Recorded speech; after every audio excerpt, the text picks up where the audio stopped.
शेतकरी बंधूंनो राम राम. शेतकरी बंधूंनो, आता तुम्ही पाहू शकता हे ऊसाचं शेत आहे.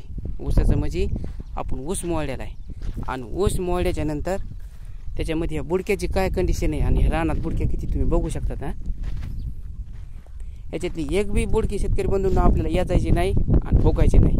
पूर्णपणे आपण ह्या जमिनीवर पेरणी करणार आहे सोयाबीनची. आणि सोयाबीनची पेरणी घेतल्यानंतर सोयाबीनचा म्हणजे काढून घरात येईपर्यंत 3.5-4 महिन्याचा कालावधी असतो. आणि त्या कालावधीमध्ये जे काय आपला पाऊस पडणार आहे का, त्या पावसामध्ये भिजू पूर्ण हे मार्गी लागणार आहे. हे जे आहे का या बुडक्या मार्गी लागणार आहेत आणि मार्गी लागून ह्याचं कंपोस्ट खतामध्ये रूपांतर होणार आहे.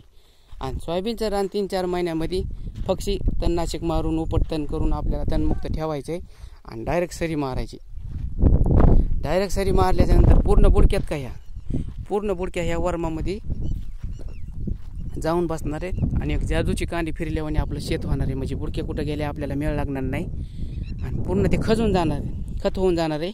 आणि ज्यावेळेस आपण ऊसाची लागवड करतो ना का, तर त्याच्या पुढच्या 3-4 महिने पुन्हा पाणी चालणार आहे आणि आपण मोगडापाळी सरीचं जे काम करणार आहेत का, तोपर्यंत ती बुडकी चालणार नाही.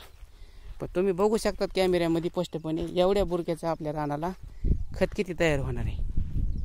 आता राहायला प्रश्न कोणी म्हणून कोळपिता येते का, कोणी म्हणून पेरता येते का, त्याचा बी मी तुम्हाला नक्की व्हिडिओ देण्याचा प्रयत्न करीन बरं का. ते शेतकरी बंधूंना तुम्हाला कसं काय माहिती आहे, आवडली कसं काय नाही, काय वाटतं तुम्हाला काय नाही, खाली एक कमेंट नक्की करा. भेटत राहू अशीच नवीन माहिती घेऊन. तोपर्यंत धन्यवाद. राम राम.